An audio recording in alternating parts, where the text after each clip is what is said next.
se fait de l'ail dans la Drôme depuis toujours, de l'ail blanc, de l'ail violet. Et dans les années 80, fin 70-80, des agriculteurs et des techniciens avec l'INRA ont travaillé à créer une variété typique. Et donc il est né la semence d'ail de la Drôme. En 2008, on a eu, grâce à ça, une IGP, indication géographique protégée. Alors cet ail de la Drôme, on a un goût qui est frais, qui va être assez doux et sucré sur la fin.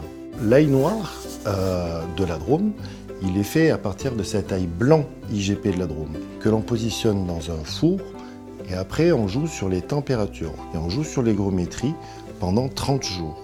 Et pendant tout ce temps-là, il se passe une fermentation enzymatique qui va donc transformer en ce goût assez doux, assez sucré-salé, acide-amer, ce que les Japonais appellent umami, la 5e saveur.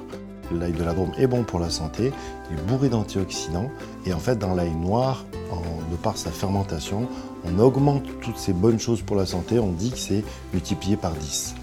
L'ail blanc, il va être assez facile à cuisiner, je le conseille cru ou cuit, c'est quelque chose qui est assez doux. À comparer à un ail violet qui va être une cuisine plutôt méditerranéenne, l'ail blanc va arriver à être beaucoup plus doux. Il va parfumer sans être agressif non plus. Alors moi, l'ail noir, j'ai beaucoup de plaisir à manger un risotto. Juste avant de servir, je coupe des dés d'ail noir que je mets à l'intérieur et je sers. Alors il y a une recette de fondant au chocolat qui est assez intéressante à l'ail noir. Donc on prépare notre gâteau normal, on intègre dedans quelques dés d'ail noir. À la dégustation, on aura ce parfum de chocolat qui va être intense, qui est très agréable, et une finalité d'ail noir qui arrive après coup.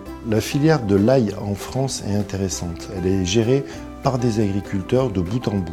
Et c'est une vraie fierté de travailler avec un ensemble d'agriculteurs comme ça, passionnés par leur métier. On fait attention à ce que l'on produit et je trouve que ça a du sens dans ce que l'on promet aux consommateurs pour l'avenir et pour le goût et pour le plaisir de manger.